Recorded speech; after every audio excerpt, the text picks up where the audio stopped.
靚仔，你老細咧？邊個啊？整蠱專家古精啊！第時醒目啲啊！救命啊！做乜解啊？拉我上嚟啊！咁論盡㗎，嚟啦嚟啦！唔該哎呀，你掹住我手啊！你冇陰功啊你啊！條仆街，插死、碾死、中毒死、未死。啊！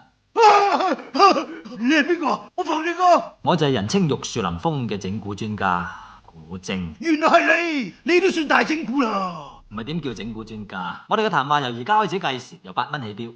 8蚊咋？傾到聽朝都同你傾。 8大蚊啊老友，即係8萬。 8萬？你冇去搶？錯，係好過去搶。唔好嘥時間啦，件事就清唔清楚先？你想離婚，但係又唔想分身交俾你老婆，想揾我整蠱到佢黐線啊嘛！真係咁厲害？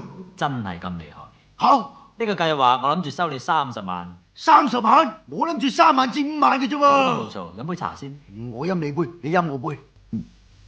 係咪有啲肚痛？係啊，你點知啊？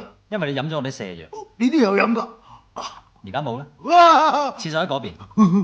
唔准入嚟啊！鎖實道門先。哇！講50萬整蠱費點啊？我哋講明30萬嘅喎。錯，而家係60萬至啱。 60萬？嗰70萬整蠱費冇問題啊嘛。咩話？70萬？你快啲放我啊！唔係我斬你㗎！哎呀！一個人俾千斤斬壓住，就莫講話70萬啦，7000萬都要俾得翻。我俾啊，多都俾啊！好多謝你嘅合作，只要我一拉你個掣，所有機關都會解除。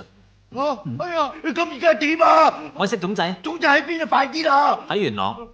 死啦！快啲放我啦！放我啊！哎呀！恭喜發財！財主啊！朱太，如無意外，專科喺15分鐘之後就會送佢精神病院。